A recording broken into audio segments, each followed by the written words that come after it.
오늘 아침을 여는 말씀은 아가서 3장 1절로 4절의 말씀입니다.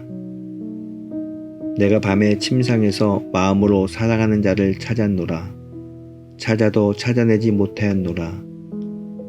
이에 내가 일어나서 성 안을 돌아다니며 마음에 살아가는 자를 거리에서나 큰 길에서나 찾으리라 하고 찾으나 만나지 못하였노라. 성 안을 순찰하는 자들을 만나서 묻기를 내 마음으로 살아가는 자를 너희가 보았느냐 하고 그들을 지나치자마자 마음에 살아가는 자를 만나서 그를 붙잡고 내 어머니의 집으로 나를 잉태한 이의 방으로 가기까지 놓지 아니하였노라. 성도 여러분, 혹시 요즘 기도를 하는데 기도가 잘 안되고 말씀을 읽어도 마음이 움직이지 않고 예배를 드려도 예전에 그 뜨거움이 느껴지지 않는 분이 계신가요? 그렇다면 오늘 본문을 통해 하나님의 은혜를 다시 느끼길 소망합니다. 1절의 말씀을 보겠습니다. 내가 침상에서 마음으로 살아가는 자를 찾았노라. 찾아도 찾아내지 못하였노라. 이 본문을 처음 읽으면 아름다운 사랑시처럼 들립니다. 하지만 교회 역사 가운데 수많은 신학자들과 믿음의 선배들은 이 아가서를 하나님과 백성 사이의 사랑 이야기로 읽어왔습니다. 그런 눈으로 이 본문을 읽으면 이 한 절이 전혀 다르게 보입니다. 여기서 밤은 단순한 시간이 아니라 영적 어두움의 시간입니다. 하나님이 안 느껴지는 그런 시간을 말합니다. 그런데 주목해야 할 것은 여기 있습니다. 이 여인은 하나님이 느껴지지 않았지만 하나님을 구하는 것을 포기하지 않았습니다. 바로 이것이 믿음입니다. 느껴질 때 하나님을 찾는 것은 감정입니다. 하지만 느껴지지 않아도 하나님을 찾는 것은 믿음입니다. 사랑하는 성도 여러분, 이 시간 여러분의 마음이 메말라 있다고 해서 하나님이 여러분을 떠난 것은 아닙니다. 여러분의 믿음이 죽은 것도 아닙니다. 지금 여러분이 이 자리에 나와 있다는 것 자체가 믿음의 증거입니다. 하나님이 느껴지지 않아도 하나님을 구하는 것, 이것이 살아있는 믿음입니다. 2절을 보십시오. 이에 내가 일어나서 성 안을 돌아다니며 마음에 사랑하는 자를 거리에서나 큰 길에서나 찾으리라 하고 찾으나 만나지 못하였노라. 여인은 그냥 누워서 탄식하지 않았습니다. 일어났습니다. 이것이 놀라운 결단입니다. 신앙생활에서 가장 위험한 순간은 시련이 오는 순간이 아닙니다. 은혜가 없다는 이유로 멈춰버리는 순간입니다. 기도가 안 된다고 기도를 끊고 말씀이 안 들어온다고 성경을 덮고 은혜가 없다고 예배를 멀리하는 것, 이것이 신앙의 가장 큰 위기입니다. 은혜가 없고 메마른 것 같은 시간이 사실은 하나님이 우리를 더 깊은 믿음으로 훈련하는 시간입니다.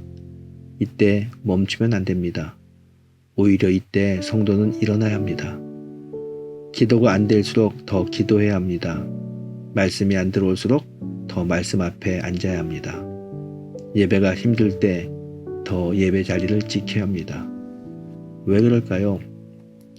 하나님을 구하는 자가 하나님을 만나기 때문입니다. 여러분, 하나님은 사람을 통해 일하십니다. 3절의 말씀을 보겠습니다.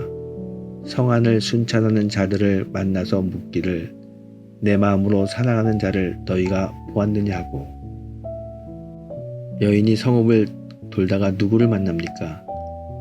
성읍을 순찰하는 순찰자를 만납니다. 이 순찰자가 누구입니까?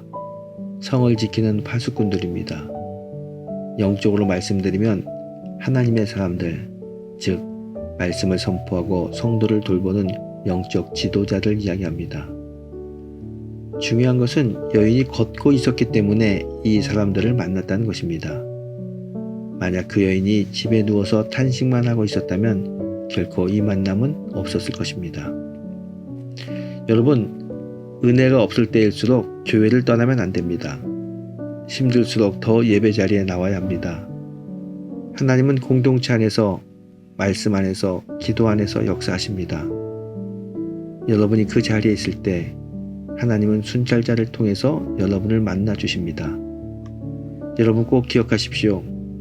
하나님을 찾는 자는 반드시 하나님을 만나게 됩니다. 4절의 말씀입니다.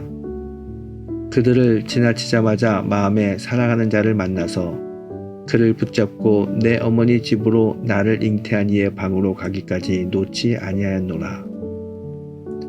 여인은 포기하지 않았고 일어났고 걸어나갔고 드디어 사랑하는 이를 만났습니다. 그리고 무엇을 했습니까? 붙잡고 놓지 않았다는 것입니다. 이 표현이 얼마나 강렬합니까? 그냥 만나는 것으로 끝난 게 아닙니다. 붙잡았습니다. 여러분, 은혜는 받는 것으로 끝난 것이 아닙니다. 반드시 붙잡아야 합니다. 어떤 분은 예배 때 은혜를 받고 집에 가서도 그 말씀을 계속 묵상합니다. 기도 수첩에 적어두고 삶 속에서 적용하는 분이 있습니다. 그런 어떤 분은 예배 때 받은 은혜를 다음 날이 되면 다 잊어버리는 분이 있습니다. 여러분, 은혜는 받는 것도 중요하지만 붙잡는 것이 더 중요합니다. 그래서 성도는 이렇게 기도해야 합니다. 주님, 오늘 이 말씀을 제 삶에서 놓지 않겠습니다. 오늘 이 은혜를 꼭 붙잡겠습니다.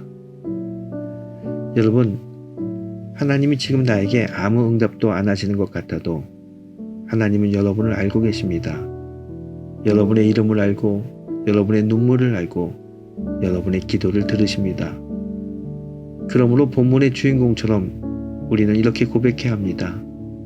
주님, 지금 느껴지지 않아도 저는 주님을 사랑합니다. 그래서 주님을 찾겠습니다. 사랑하는 성도 여러분, 오늘 이 새벽 우리의 고백을 통해 본문 속 주인공처럼 하나님을 다시 만나는 큰 은혜가 우리에게 있게 되기를 주님의 이름으로 축원합니다.